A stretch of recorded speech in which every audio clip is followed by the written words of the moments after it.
It was a Tuesday afternoon, and I was deep in quarterly reports at my downtown office. My phone buzzed, a text from Susan. Her words, glowing on the screen, carried a casual weight I'd come to recognize from family. She'd decided Leo and I weren't welcome at Thanksgiving. Said our presence would create tension. The family group chat immediately lit up after that, my brother Mark chiming in about wasted plates. I just sat there, phone in hand, watching my coffee grow cold. All I could picture was Leo, 5 years old, at kindergarten, probably making a construction paper turkey, excitedly practicing his gratitude speech for Grandma Susan and Uncle Mark. The rejection cut deep, past all the careful boundaries I'd maintained for years. Mark, he'd always been the golden child. Susan and Robert, my dad, they'd cleared his path with every advantage, from college tuition to the down payment on his first house. But even that wasn't enough. When he leveraged himself into a mortgage he couldn't actually afford, they'd come to me, Susan with desperate eyes, Robert with trembling hands. Robert had passed 3 years before from a sudden heart attack, leaving Susan on a fixed income that couldn't possibly cover Mark's financial blunders. I stepped in. It's what you do for family. So, for the last 18 months, $2,000 automatically left my account on the first of every month, covering Mark's mortgage. He knew. Susan knew. And apparently, neither of them valued that arrangement enough to even have Leo and me over for Thanksgiving dinner. That tension Susan mentioned? It stemmed from my divorce, finalized just 6 months prior. My ex-wife, Olivia, had been universally adored by my family. Never mind our marriage imploded under the weight of her serial infidelity. When I filed for divorce after finding out about her third affair, Susan actually suggested counseling, even forgiveness. She kept inviting Olivia to family dinners, even after we'd separated. I was expected to sit there, playing nice with the woman who'd destroyed my life. My refusal to participate in that charade, apparently, made me the problem. Susan preferred Olivia's charming lies to my uncomfortable truths. And Mark? He sided with Susan immediately, always quick to align himself with whoever held the power. His wasted plates comment showed exactly how little he thought of Leo and me. I called David Miller, my attorney, before doing anything else. He'd been a rock during the divorce, practically a friend through that whole nightmare. His voice was its usual calm self when he picked up. I need to understand the legal implications of stopping mortgage payments on a property I don't own, I said, no preamble. David didn't miss a beat. Whose mortgage are we talking about? My brother's. I've been covering his payments for 18 months, just a family favor. No formal loan, no promissory note, just a verbal understanding and bank transfers. He made a thoughtful sound. Those transfers create a paper trail, sure, but no legal obligation to continue. You can stop any time without liability. I'd recommend documented notification that the arrangement is ending, though. What happens when the payments stop? His lender will start late payment procedures after 30 days, calls, notices. After 90 days of non-payment, foreclosure typically kicks off. The timeline varies by state and lender, but he'd have several months before losing the place. I thanked David and hung up. My decision was solidifying with every word he'd said. Mark's sneering wasted plates comment was still on the group chat. Leo's excited face flashed through my mind, so eager to show Susan his turkey craft, completely unaware how little his grandmother actually valued him. My reply to the group chat was simple, direct: you just voted out the person paying for your mortgage. The typing indicators popped up instantly. 3 dots pulsed as Susan and Mark scrambled to respond. I muted the conversation and opened my banking app. That automatic payment for December 1st? Easy to cancel. 3 clicks, done. My phone started ringing within minutes. Susan's contact photo filled the screen. I let it go to voicemail. Mark called next, then Susan again. The messages started flooding in, a sudden, pathetic reversal of tone that would have been comical if it wasn't so transparent. Susan, Alex, honey, I think there's been a misunderstanding about Thanksgiving. Mark, come on, man. I was just joking. Don't be so sensitive. Susan, your brother didn't mean anything by his comment. You know how he is. Mark, we definitely want you and Leo there. Susan's being weird about Olivia, but that's her issue. The backpedaling was immediate, shameless. I watched them pile up, unread. Something shifted inside me. Years of being the responsible one, the reliable one, the one who solved problems and wrote checks, all while feeling less important than Mark's ego or Susan's comfortable delusions. I picked up Leo from kindergarten that afternoon with a clarity I hadn't felt in months. He bounced into the car, proudly holding his turkey craft, feathers made from traced handprints, all different colors. His teacher had written things he was grateful for on each one: Daddy, trucks, dinosaurs, ice cream, Grandma. That last one twisted a knot in my gut. Leo loved Susan with the uncomplicated adoration only a 5-year-old who didn't understand adult dysfunction could have. She sent him birthday cards with $20 bills, called him my sweet boy.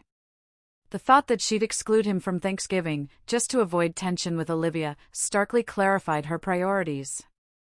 Daddy, can we practice my turkey song for Grandma? Leo asked from his car seat.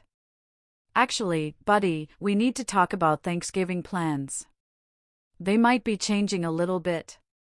His face crumpled, that devastating way kids' faces do when disappointment hits. We're not going to Grandma's. We'll do something even better. Maybe we'll volunteer at a shelter, help people who don't have Thanksgiving dinners. Then we'll come home and make our own special meal. Just us guys. Leo processed it with a child's resilience. Can we still have pie? We'll have whatever kind of pie you want. The calls from Susan and Mark kept coming all evening. I ignored every single one. Instead, I spent that night researching volunteer opportunities for Thanksgiving and making a grocery list for our private celebration. Leo helped me plan a menu of all his favorites, including 3 different kinds of pie, because, well, why not? On Wednesday, I sent a formal email to both Susan and Mark. David had helped me draft it during lunch, making sure the language was perfectly clear and legally sound. It read, "This email serves as formal notification that the financial arrangement regarding the mortgage payment for the property at Mark's address will conclude effective immediately." The final payment was issued on November 1st. No further payments will be made. This decision is final and not subject to negotiation or reconsideration. All future inquiries regarding this matter should be directed to my attorney, David Miller, whose contact information is below. I attached David's office number and email, then hit send before I could second-guess myself. The response was nuclear. Susan called 17 times in the first hour. Mark's messages went from apologetic to angry to desperate in 30 minutes. He called me selfish, vindictive, petty, cruel. Claimed I was destroying his family over a joke. He said Robert would be ashamed of me. That last one, it almost broke me. Almost. Then I remembered Robert's funeral. Mark had been too busy networking with distant relatives to help with any actual arrangements. I coordinated everything. He worked the room like a social event. Susan even praised his ability to keep everyone's spirits up while I was signing paperwork, deciding on caskets and burial plots. Olivia called Thursday morning, which surprised me. We'd barely spoken since the divorce, only through lawyers for Leo's custody, structured and agreed upon. "Your mother is having a breakdown," she said, no greeting. She called me, crying about Thanksgiving, something about Mark's house. "This doesn't concern you anymore," I shot back. She said you're refusing to help your family over some petty argument. That doesn't sound like you. The presumption in her voice, that she knew me or had any right to comment, sparked something cold in my gut. You don't know me at all. You never did. That's why we're divorced. I'm just saying family is important. Whatever happened, maybe you should reconsider. Mark sounds really stressed. Tell me, did Susan invite you to Thanksgiving dinner? The pause told me everything. She mentioned it. Yes. While simultaneously uninviting me and your son. Did that seem appropriate to you? Another pause. Longer this time. I didn't know Leo wasn't invited. Now you do. Enjoy your holiday. I hung up before she could respond, blocking her number immediately. The sheer audacity of Susan inviting my ex-wife while excluding my own child? That betrayal hurt worse than the initial disinvitation. Thanksgiving morning arrived with an unexpected calm. Leo and I volunteered at a community shelter downtown, serving meals to folks with nowhere else to go. My son took his job seriously, carefully placing rolls on each tray, his concentration intense. An elderly woman told him he was a good helper, and his smile could have powered the entire city. We came home mid-afternoon to prepare our own feast. I cooked a small turkey breast in a couple of hours, along with all the traditional sides. Leo helped mash potatoes, his whole face scrunched with effort. We made cranberry sauce from scratch, watched the parade, and built a fort in the living room, eating our meal picnic style. My phone sat silent on the kitchen counter, accumulating messages I had no intention of reading.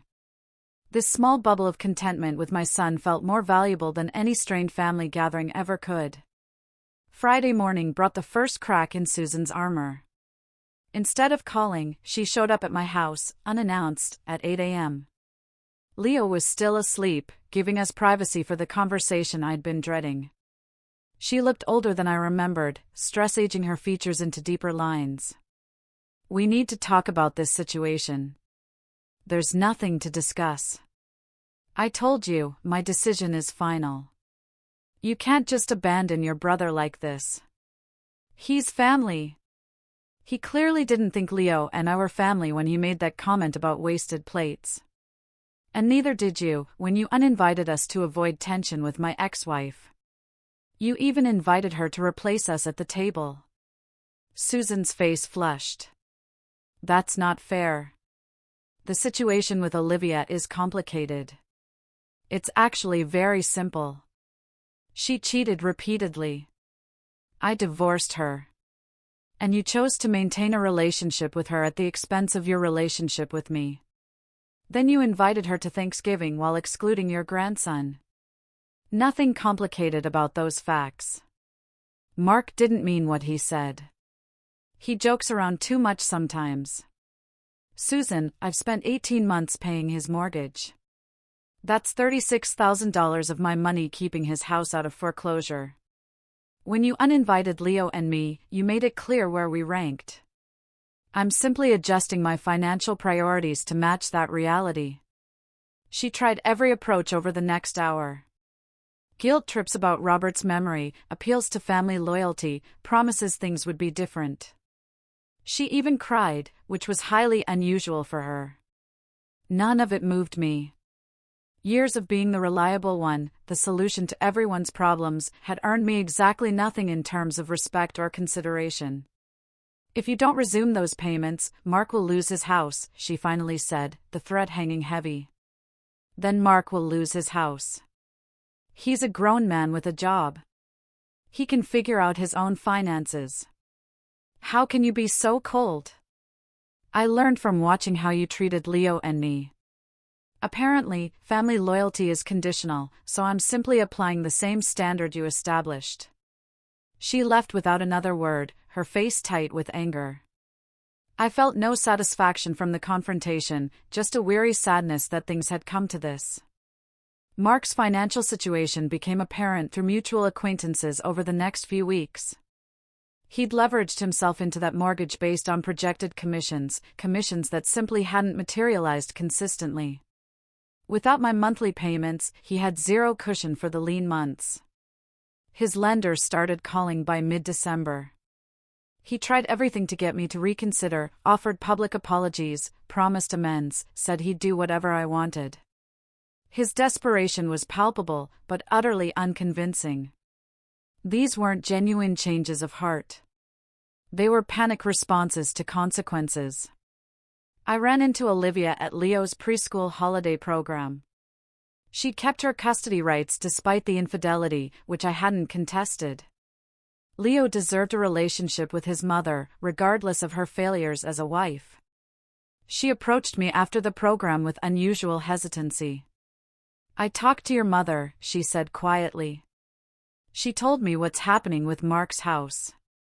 "Then you're more informed than you need to be." "She also told me why you're doing this, about Thanksgiving and what she said." I waited, curious. I told her she was wrong. For what it's worth, I told her excluding Leo was unacceptable, and that if she'd done that to me, I'd have reacted the same way. Her admission surprised me enough that I actually looked at her directly. "Why are you telling me this?" "Because I messed up our marriage in every possible way." "But you were always good to Leo. You're being a good father now, too. Teaching him that people face consequences for their choices. Your mother won't see it that way, but I do." She walked away before I could formulate a response, leaving me in the preschool hallway, processing this unexpected validation from the least likely source. Christmas approached, my family situation still fractured. Susan sent a card to Leo, but nothing to me. Mark's messages grew increasingly hostile, blaming me for his impending foreclosure, as if I'd forced him into a mortgage he couldn't afford. Work became my refuge. My role as a senior financial analyst at Mercer and Associates always demanded focus, but now I threw myself into projects with renewed intensity. My colleague, Brian, noticed the change during a strategy meeting in mid-December. "You're taking on every assignment," he observed over coffee in the break room. "Everything okay?" I considered deflecting but found myself explaining the situation instead. Brian listened, thoughtful. When I finished, he leaned back, a low whistle escaping him. "That's rough, man. But honestly, you did the right thing. My sister went through something similar with our parents. Expected her to bankroll our brother's restaurant dreams, treated her like an ATM. She finally cut them off. Best decision she ever made. The solidarity helped more than I'd anticipated. I'd been operating in isolation, second-guessing choices I knew were necessary. Hearing someone else validated gave me a perspective I hadn't realized I needed. Leo's kindergarten held its holiday program that same week. He'd been practicing a reindeer song for weeks, his enthusiasm infectious. I sat in one of those tiny chairs, watching my son perform with absolute confidence. His voice, slightly off-key, filled with pure joy, carried over the other kids. Afterwards, parents made small talk about vacation plans and New Year's.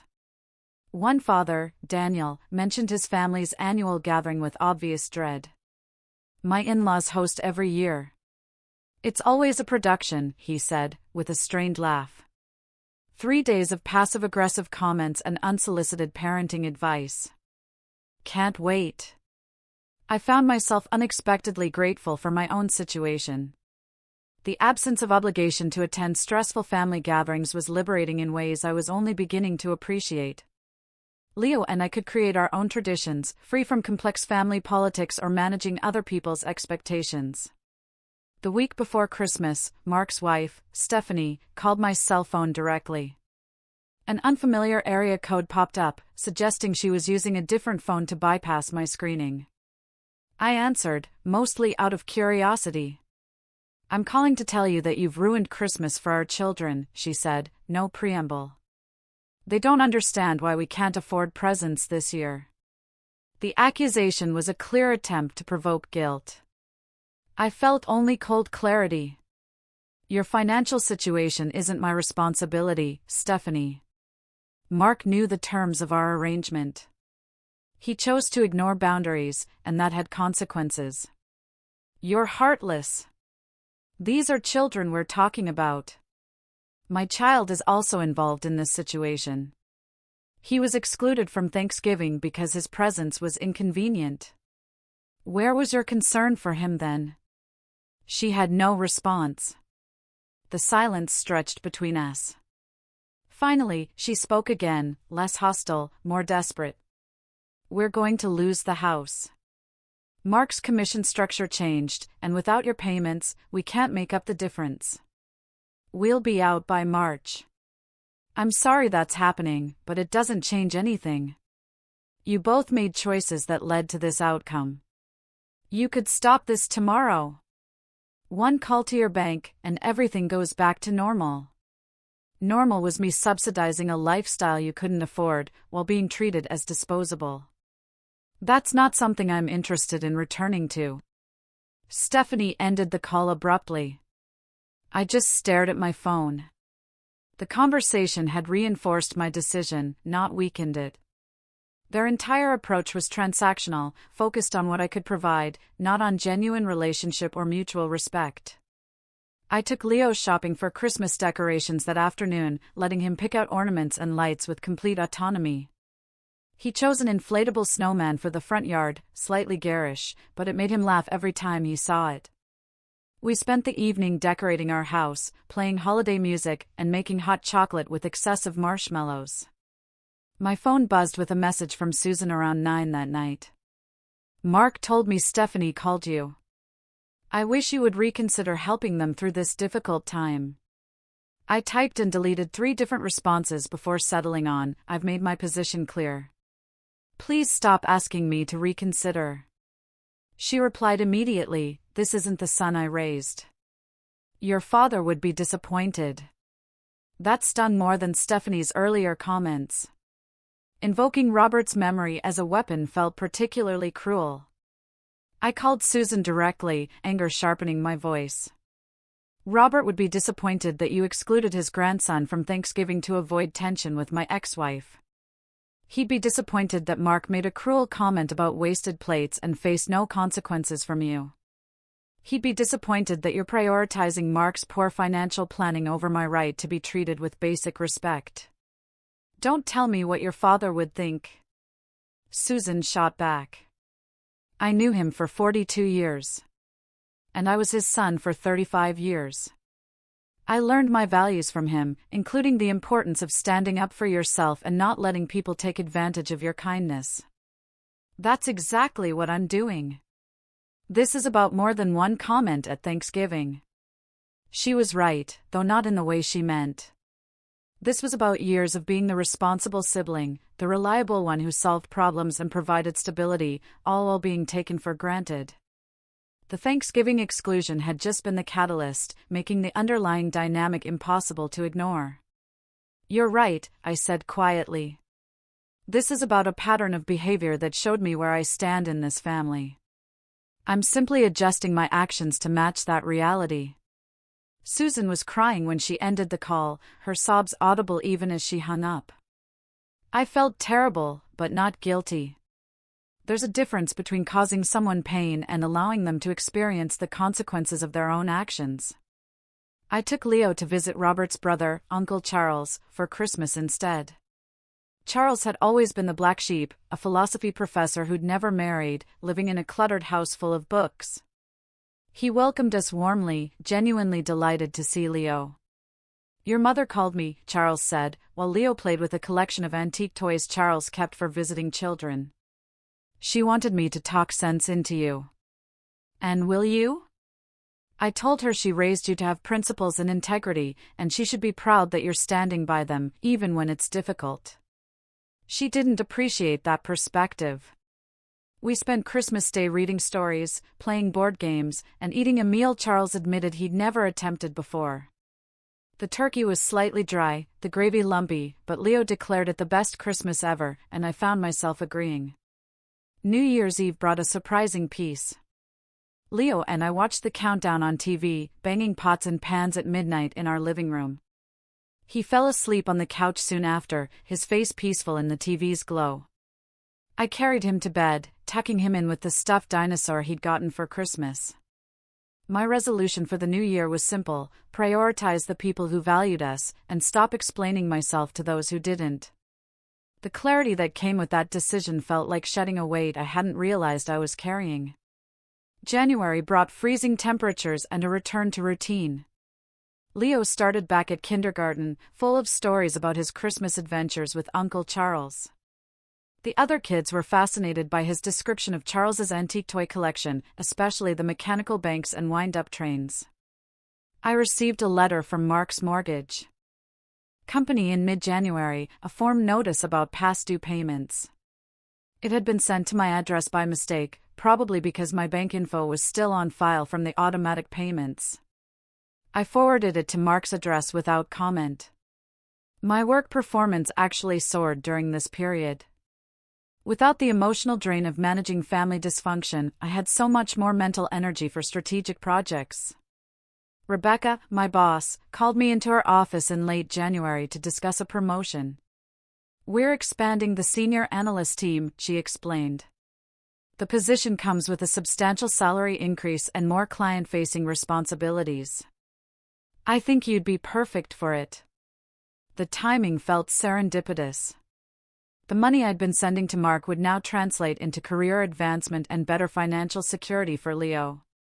I accepted enthusiastically, feeling like pieces were falling into place. Brian took me out for celebratory drinks after work, insisting on a proper toast to my promotion. Over whiskey at a downtown bar, he shared his own family estrangement story. "My sister didn't talk to our parents for 3 years," he said. "Everyone thought she was being stubborn and prideful. Turns out, she was just protecting herself from people who only valued her for her paycheck. They eventually came around, but it took them hitting rock bottom first." Did the relationship recover? "It's different now. More honest, actually.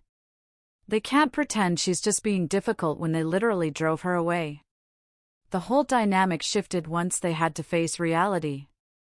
I wondered if something similar might happen with my family.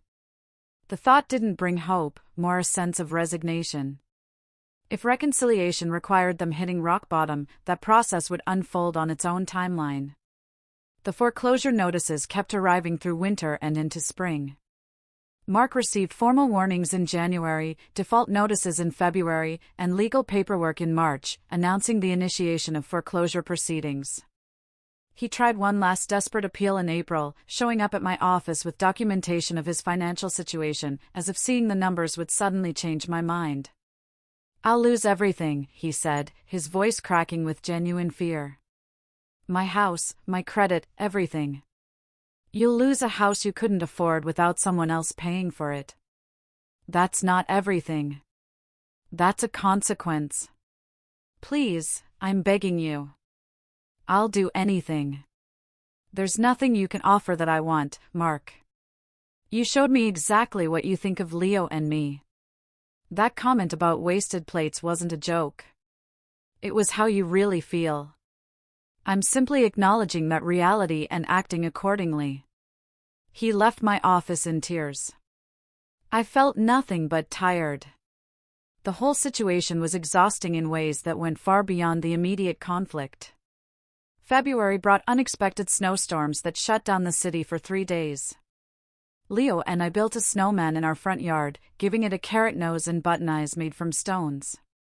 Our neighbors, George and Martha, an elderly couple, came out to admire our creation. "Haven't seen a snowman that good in years," George said, with genuine appreciation. "You two make a good team." Martha invited us in for hot cocoa. We spent an hour in their warm kitchen, listening to stories about their own children and grandchildren. They'd been married 53 years, weathering difficulties that made my family drama seem small by comparison. Their son had passed in a car accident 20 years ago, yet they'd maintained relationships with his friends, kept his memory alive through annual scholarships. "Family isn't always blood," Martha said at one point, though I hadn't mentioned my situation. "It's the people who show up when things get hard, and stay even when it's uncomfortable." Her words resonated long after we'd returned home. Leo fell asleep early that night, exhausted from hours of playing in the snow.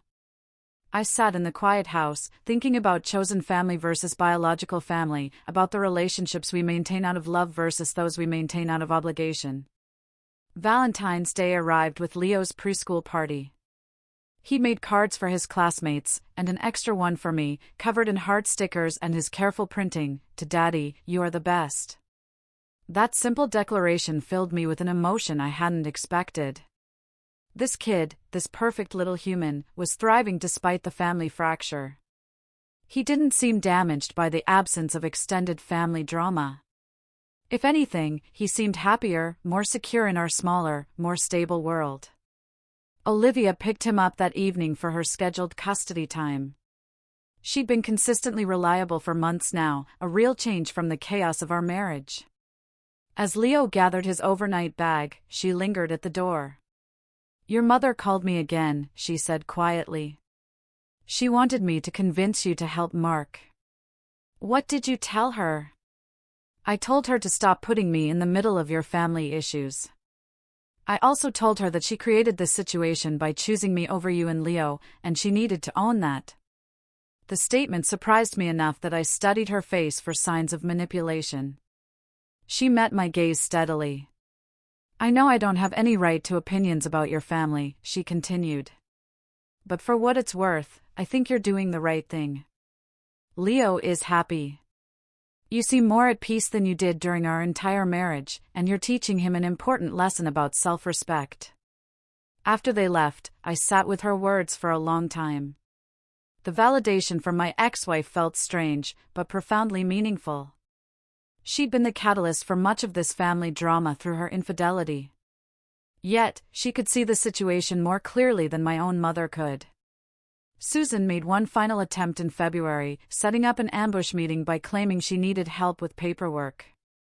I walked into her living room to find Mark, his wife Stephanie, and their 2 kids waiting with her. "We're here to settle this as a family," Susan announced with forced cheerfulness. "There's nothing to settle. I've made my position clear." Stephanie spoke up then, her voice sharp with resentment. "You're punishing our children because of an argument between adults. How is that fair?"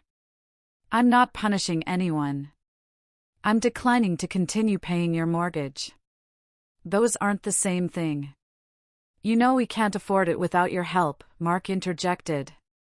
"Then you should have considered that before deciding Leo and I were too much trouble to include in a holiday meal.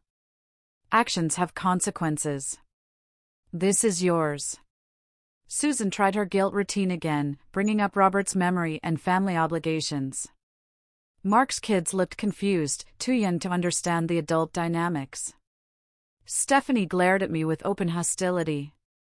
The whole scene felt like a performance designed to manipulate, not reconcile. I left after 15 minutes, ignoring Susan's calls to come back and talk reasonably. There was nothing reasonable about expecting me to subsidize people who'd made it clear I was disposable. The foreclosure sale happened in March. Mark and Stephanie moved into a rental property, downsizing significantly. The family grapevine buzzed with opinions about my role, most of it critical. I was painted as vindictive, cruel, unforgiving. Uncle Charles called after hearing the gossip. "They're saying you destroyed your brother's life over a text message. They can say whatever helps them sleep at night. The truth is available to anyone willing to see it. For what it's worth, I think you did the right thing. Painful, but right. Your father would have understood, even if he wouldn't have admitted it publicly."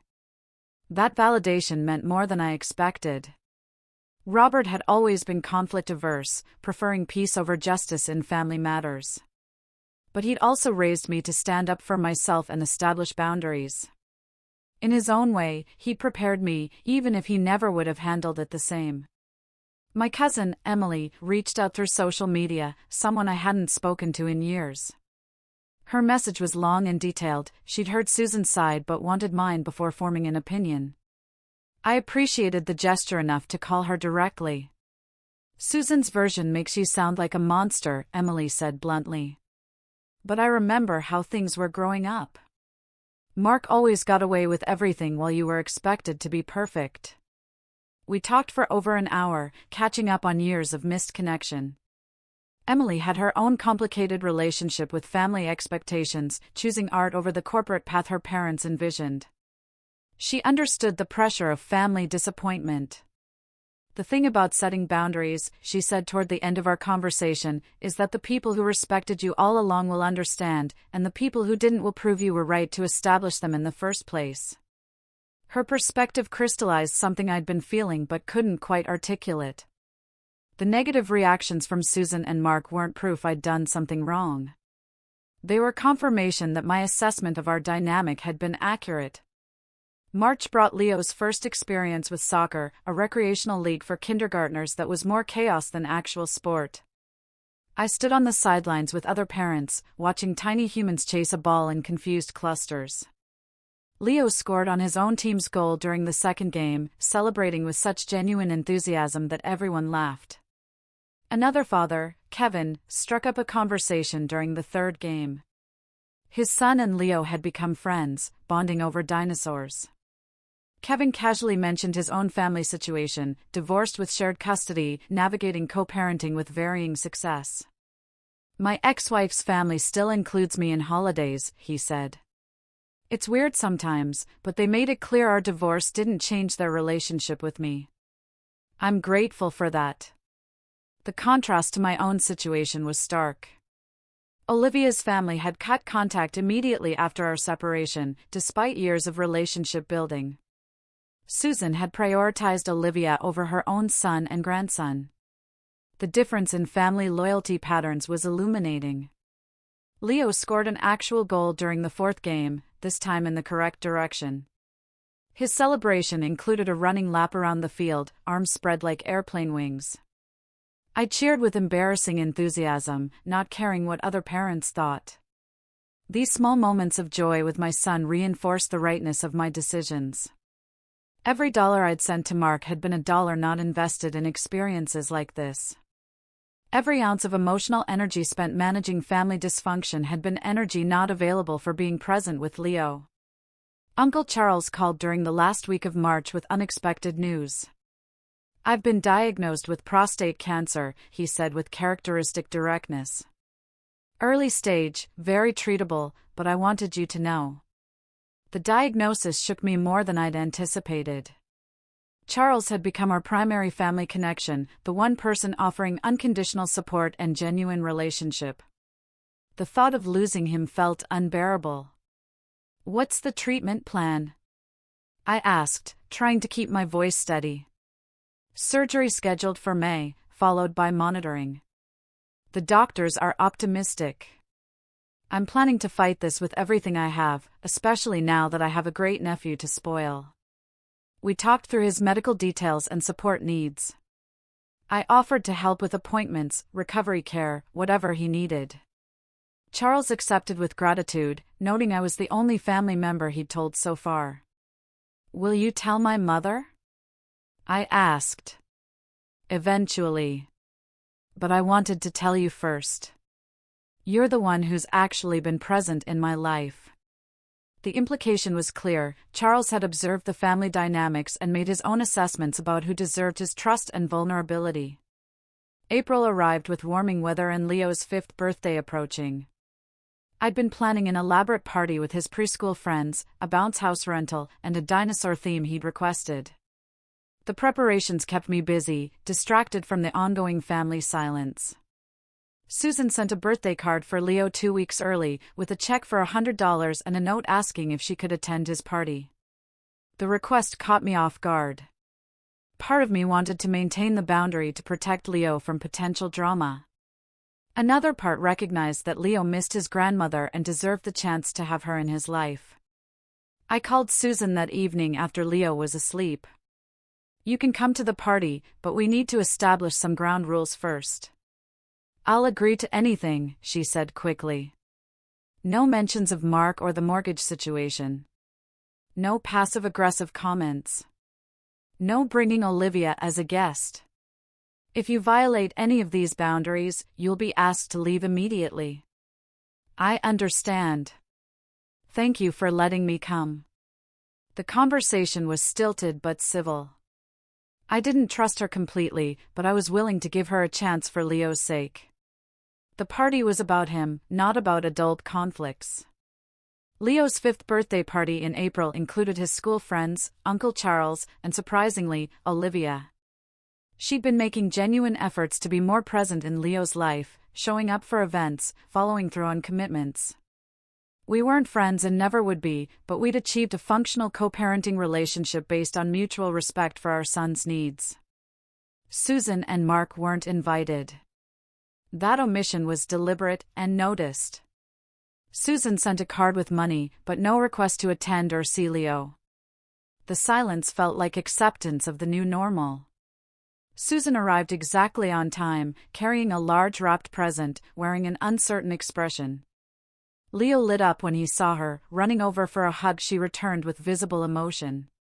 She kept her word throughout the party, engaging with Leo and his friends without any drama or boundary violations. As the party wound down, and kids were picked up, Susan helped clean up wrapping paper and deflate the bounce house. The domestic cooperation felt strange after months of conflict, but I appreciated her effort. "Thank you for inviting me," she said as she prepared to leave. "It means more than you know. Leo deserves to have his grandmother in his life. But Susan, this only works if you respect the boundaries I've established." "I know. I'm trying to understand your perspective better. It's hard, but I'm trying." The admission wasn't a full apology or acknowledgement of her mistakes, but it represented progress. I walked her to her car. She paused before getting in. "Mark's rental application was denied for 2 places because of the foreclosure," she said quietly. "Stephanie's parents are letting them stay in their basement temporarily." I waited for the guilt trip or plea for help. None came. She was simply sharing information, perhaps testing whether I'd show sympathy or regret. "I hope they find stable housing soon," I said neutrally. Susan nodded and drove away without pushing further. Her restraint suggested she was slowly learning what boundaries look like in practice. Charles's surgery in May went smoothly, according to his surgeon. I took several days off work to help with his recovery, bringing Leo along for visits that brightened Charles's spirits considerably. Leo drew pictures of dinosaurs fighting cancer, his 6-year-old logic deciding that if dinosaurs were the strongest, they could defeat anything. Charles kept the drawings taped to his hospital room wall, telling every nurse and doctor about his great-nephew's artwork. The medical staff indulged him with genuine warmth, clearly charmed by both Charles and Leo. During one evening visit, while Leo played with blocks, Charles brought up the family situation directly. "Your mother visited me yesterday," he said. "She wanted to know if I thought you'd ever forgive Mark." "What did you tell her?" "I told her that forgiveness isn't the same as restoration of a relationship. You can release anger without re-establishing the dynamic that caused harm in the first place." How did she take that? About as well as expected. She wants everything to go back to how it was, which means she hasn't really understood what went wrong. Charles's cancer diagnosis had given him a philosophical perspective on relationships and time. He spoke often about spending energy on connections that mattered, not maintaining facades. "Life's too short for fake harmony," he said during another visit. "Real peace requires real honesty, and most families can't handle that truth." His words resonated deeply. The peace I'd found wasn't fake. It was real, built on honest boundaries and authentic relationships with people who valued me. I ran into Stephanie at a grocery store in May. She looked tired, but not as hostile as our last encounter. We made awkward eye contact across the produce section. "How's Mark doing?" I asked, automatic politeness, not genuine curiosity. "He's managing. New job, better base salary, less commission dependent. We're adjusting to the rental situation." I nodded, unsure what else to say. "Look, I don't expect you to care, but I need to say something," she continued. "I was angry at you for months. Blamed you for everything. But Mark finally admitted he'd been living beyond our means for years, counting on your payments to cover the gap. That wasn't fair to you, or sustainable for us." Her admission surprised me. "I appreciate you telling me that. Your mom still thinks you're wrong. Probably always will. But I get it now. You set a boundary, and we ignored it, thinking you'd never follow through. That's on us, not you." She walked away before I could respond, leaving me with an unexpected sense of closure. Stephanie's words didn't fix everything, but they acknowledged reality in a way the rest of my family hadn't been willing to do. Summer brought a new routine. Leo and I developed our own traditions, separate from extended family obligations. We took a road trip through national parks, camped under stars, created memories that belonged only to us. Uncle Charles joined us for a weekend in the Grand Canyon, having recovered well from his surgery, eager to spend time. Susan reached out again in late summer with a birthday card for me. Inside, she'd written a short note, "I miss you and Leo. I hope you're both well." No apology, no acknowledgement of what had happened, just a vague expression of missing us. I didn't respond immediately, sitting with the card for several days. Part of me wanted to maintain the wall I'd built to protect Leo and myself from further hurt. Another part recognized Susan was aging. Time was finite. Grudges had costs. I called her on a Sunday afternoon when Leo was with Olivia. The conversation was stiff at first, both of us navigating unfamiliar territory.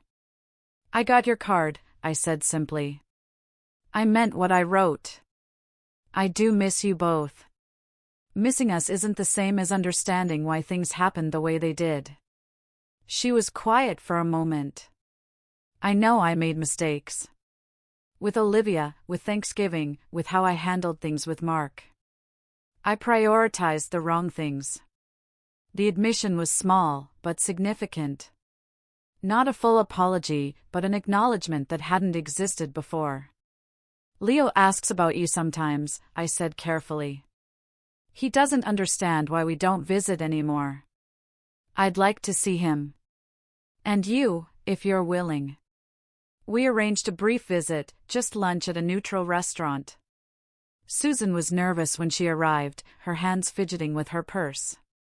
Leo was cautious at first, but her genuine delight warmed the atmosphere. She didn't mention Mark or the mortgage. Neither did I. We talked about Leo's kindergarten, my work, her book club, safe topics that allowed connection without forcing resolution of deeper issues. The lunch wasn't a full reconciliation, but it was a beginning.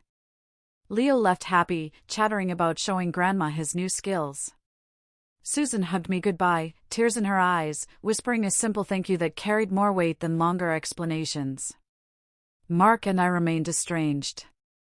He made no effort to reach out beyond the initial crisis, content to cast me as the villain in his story. I'd made peace with that narrative. People believe what they need to believe to make sense of their circumstances. Uncle Charles observed during a phone call that I'd traded one family dynamic for a different one, choosing quality over quantity in relationships. He wasn't wrong. The people in my life now were there by mutual choice and respect, not obligation alone. Leo started first grade with confidence and joy, untainted by the adult conflicts that had reshaped our family structure. He had friends, interests, and a security that came from knowing he was valued and prioritized.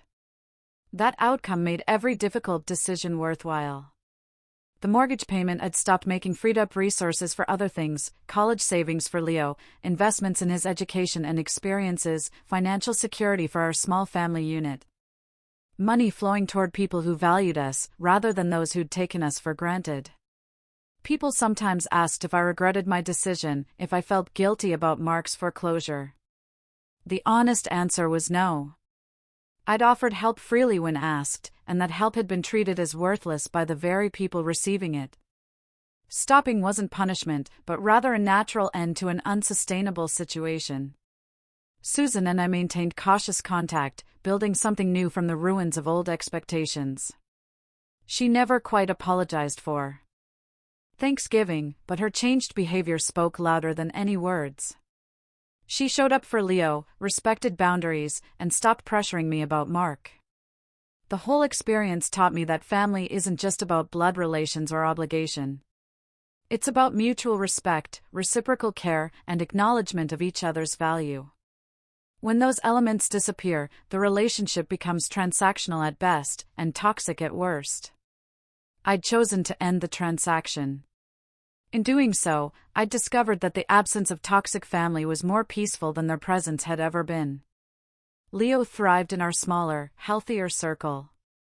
I slept better knowing I'd stood up for both of us, rather than continuing to absorb disrespect for the sake of keeping peace. This story didn't have a fairy tale ending, where everyone reconciled and learned profound lessons. Real life rarely works that way. Instead, it had an honest ending, where boundaries were established, consequences were faced, and some relationships ended while others transformed. Leo still makes turkey crafts at school each November. Now, we deliver them to Uncle Charles and to the shelter where we volunteer every Thanksgiving. Susan gets one too, mailed with a photo of Leo's bright smile.